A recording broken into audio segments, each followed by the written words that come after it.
নাইক্ষ্যংছড়ি উপজেলার বাইশারী ইউনিয়নস্থ ৪ নং ওয়ার্ড করলিয়ামোড়া হাড়ির মাথা এলাকার গর্জনিয়া ছড়ার ওপর সেতু না থাকায় চরম ভোগান্তিতে পড়েছেন স্থানীয় বাসিন্দারা।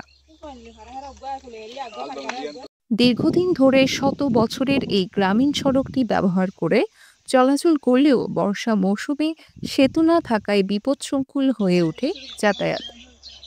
স্কুলগামী শিক্ষার্থী, বৃদ্ধ রোগী কিংবা সাধারণ মানুষ প্রতিদিন জীবনের ঝুঁকি নিয়ে পার হচ্ছে ছড়াটি।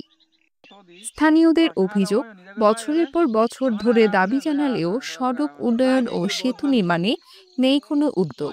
দীর্ঘদিন খালরে খুলে বিরিশুলে আর তেলা খালা সুরি পানি পানি দলা এর কোড়া পর্যন্ত শ্বাস দেখি সব গড়ি বা যাগই খালা সুরি পরে ফাড়া পরে এই দিনের রাইতে ২৪ ঘন্টা একুলো আর শ্বাস গড়ি আলো জমি বিকিন খালরে খুলে হারাইতে পানি হাজিয়ে খালা ফুরা পরে খাল ফারাই নামারে যাইতে ভালো না লাগে আর নাতিয়ান পানি ধরিব বেশি ভয় লাগে আর কিছু সাহায্য চাই তাতে অত সাহায্য বিরিছেরি আমাদের যাতায়াতের জায়গান মিউনিসিপাল বিশেষজ্ঞর আমাদের এই স্কুলের যাদের শিক্ষক ছাত্রসকল তারপরে আর দান শ্বাস বিশেষজ্ঞর বিনিময়ে কি করা যায় বর্ষাকালে আইলে আঁটু পর্যন্ত এই কাপড় গলার পর্যন্ত কি করা যায় কাপড় তুলে হাঁসুরি তো যেতে হয় আরও শিক্ষকসকল আরও বহু সময় এই দিকে পরে যায়।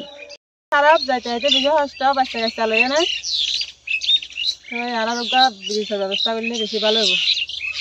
ওরা তো এফটিএম বুঝিতে আসা যাবা এই বরসা তো কষ্ট নাই কষ্ট মোটামুটি দাম চল্লি যাইছে বেশি জায়গাম ভাই কিন্তু আরো বেশি কষ্ট হয়েছে সাকু দিয়ে ফার্ম গিয়া করি কাম করি তারা তিন জ্ঞান ব্রিজের প্রয়োজন আরো ব্রিজ চাই। তাদের দাবি দ্রুত এই সড়কের সংস্কার এবং গর্জনিয়া ছড়ার উপর একটি স্থায়ী সেতু নির্মাণের ব্যবস্থা গ্রহণ করে জনদুর্ভোগ কমানো হোক। এ বিষয়ে সংশ্লিষ্ট কর্তৃপক্ষের হস্তক্ষেপ কামনা করেছেন এলাকাবাসী। নাইক্ষ্যংছড়ি থেকে আনোয়ার হোসাইনের তথ্যচিত্রে ডেস্ক রিপোর্ট, সিসিএন।